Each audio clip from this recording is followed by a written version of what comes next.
Hello everyone and welcome to week 7 of our course, the last week. I can't believe it. I want to just take a moment and thank you all. This is my first college course that I've taught, and I'm sure some of you are saying, yeah, we can tell. But I want to let you know how grateful I am to be a part of this with you, and I've really enjoyed myself.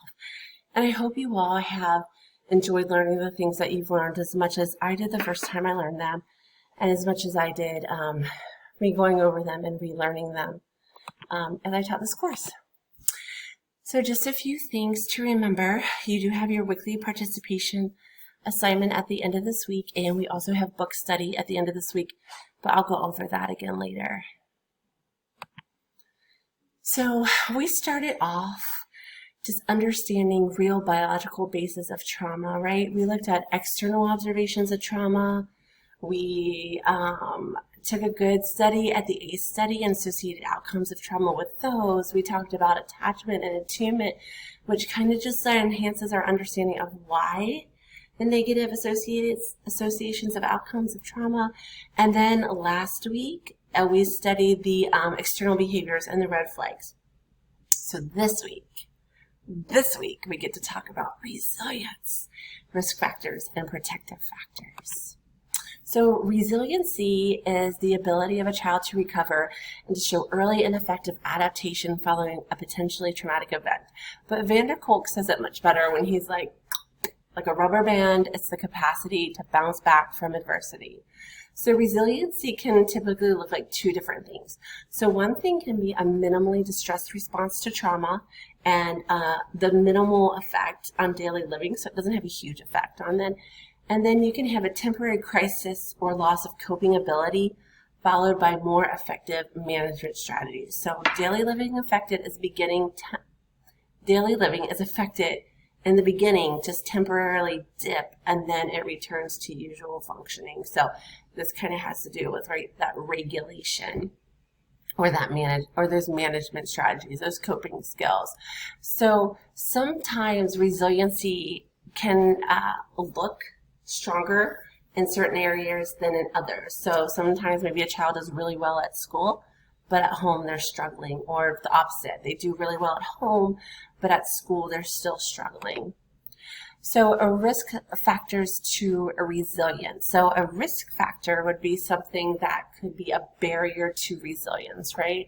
And we have trauma, poverty, racism, community violence, social isolation, physical illness, lack of a stable, safe environment, and lack of a stable, safe caregiver.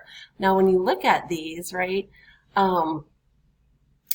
they're risk factors because these are all things that do what to someone's amygdala. I mean, what do these things do to the brain, right? They heighten our fight, flight, or response center, right? They send those hormones into our brain. We talked about that like way back in like week 1 or week 2, right? So all of these things are things that activate our brain, fight, flight, or freeze, protection, right? So it's a risk because it's not encouraging resiliency. It is activating this part of our brain. Now, protective factors are those factors that are going to assist in resilience, and they enhance resiliency. There you go. So we have supportive relationships. Those are so important. So if a child has access to at least one stable person and that they have a relationship, that is the best protective factor for post-trauma. And if you get into clinical work, or even if you're just like doing assessment work and not following through with therapy or counseling, you will see that assessments have risk factors and protective factors, because we can gain a lot of knowledge about where our client stands on both of those scales as to how many risk factors do they have in comparison to how many protective factors do they have. So we have supportive relationships, resources, that's going to be like access rate to counseling, to school, to additional assistance if they have those type of trauma symptoms that sometimes present themselves like ADHD. So do they have support at school for that? Do they have a safe home? Do they have food to eat? right? All the resources that would counter those risk factors that signal our amygdala. We talk about feeling safe. And here it says, like, even if it's only at school. So that's where we could see the difference in resiliency play out, is where does this client feel safe? Do they feel safe at school and not at home? Do they feel safe at home and not at school? Self-esteem and self-efficiency. Spiritual, cultural beliefs that give meaning to their life. It's super important that when we are working with a client, that we allow them to verbalize their spiritual and cultural beliefs, and that we do not project our own spiritual and cultural beliefs upon them. No matter how much it has helped us or assisted us, we give them the autonomy and respect and integrity, right? The dignity and worth of that human being, that their spiritual and cultural beliefs, it's what gives meaning to their life. We can utilize that with them as a protective factor. If you don't feel culturally competent to utilize that, reach out to others in the community that are involved in that spiritual practice and do some of your own education on that spiritual practice. And if you feel like you have that rapport built with that client or that family, you can ask them for information on it also. And then we have skill sets like arts, sports, hobbies. And this is important because it gives us something that we know that the client is good at, right? It's this strength based approach of what their skills are. And then if they have flexible coping skills. And flexible coping skills are important because a coping skill that works in one environment or with one type of trauma response or trauma reminder might not work in another one. So they need to be able to recognize what works in what area. These are probably some of my favorite things to talk about because as a social worker, they are core to our ethics and our values. So we're going to talk about agency. And I was just talking about autonomy, and I feel like I talk about this every week, but it is just paramount that you understand the importance of autonomy. So they get to choose what they want for their own lives. They have that power, not us. Remember, we're the sidekick. We carry the backpack of tools, right? We don't carry the power they do. Their self-esteem, like that's when we're talking about their skill sets. What do they like? What do they not like? Do they feel loved? Do they feel value?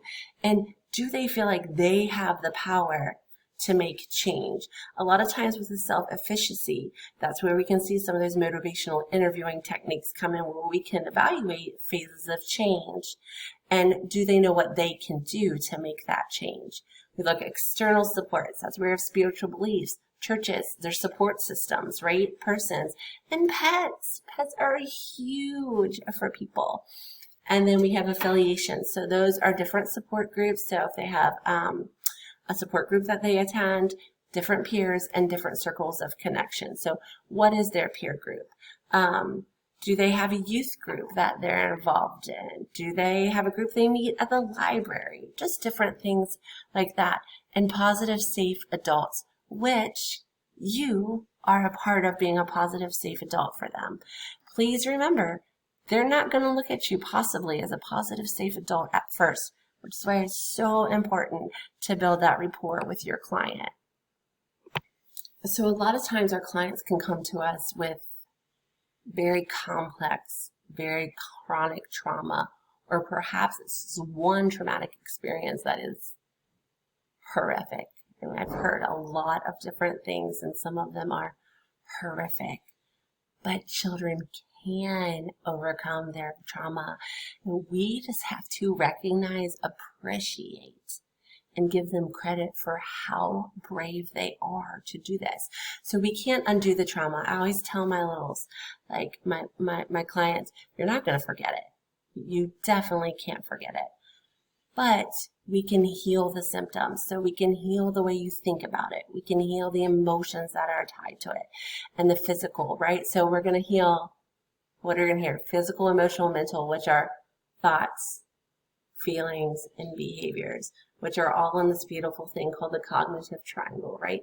And in trauma-focused cognitive behavioral therapy, we use this cognitive triangle a lot.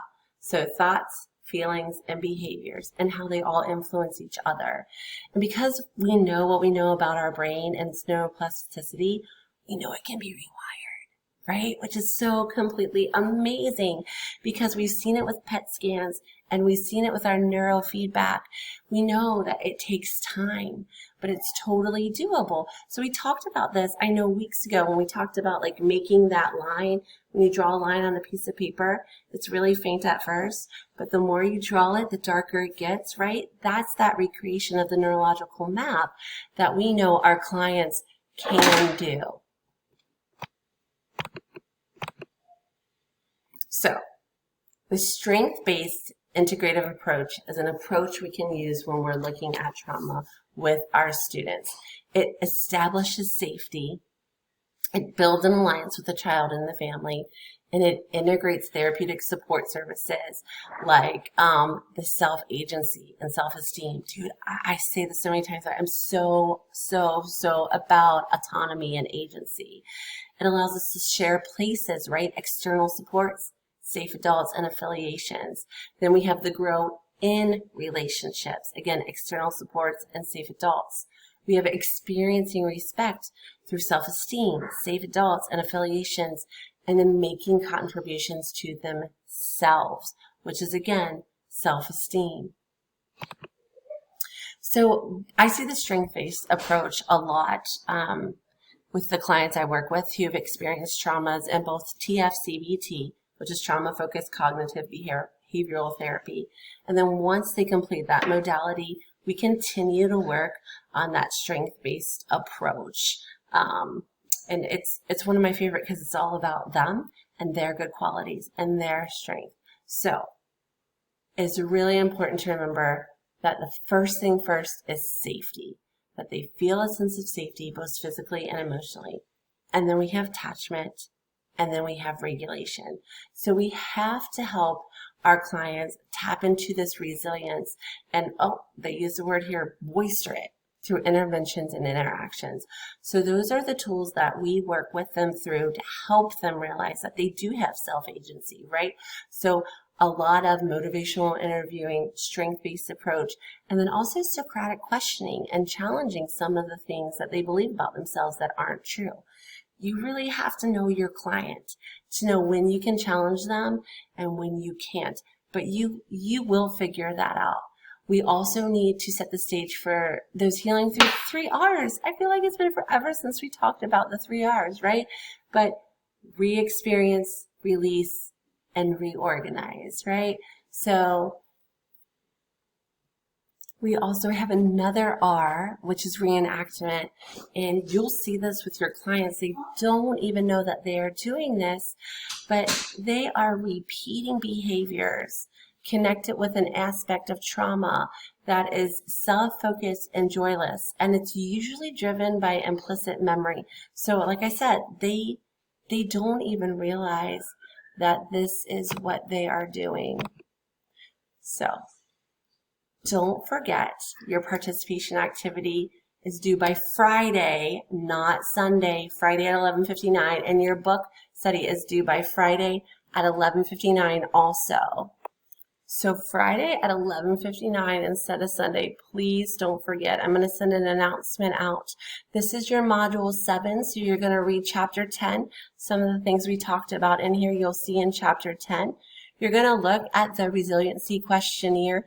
Please, please, please put it in your clinical toolbox. So many of these things, so many of these things, from when I took this class, I totally keep because they're so useful. We have 2 videos, and then I will be putting this video up there. So if you have any questions, please don't hesitate to reach out. I know that I mess up on these videos sometimes and I don't edit them, but I kind of want you guys to know that I'm a real person. I'm totally approachable, and I'm not a perfect person. So I hope that through this semester you've kind of gotten to know me. Maybe, hopefully, next semester in the fall for the second section, You guys will be in my section also. Have an amazing rest of your summer. Take care of yourselves. And if you need anything, please reach out and let me know.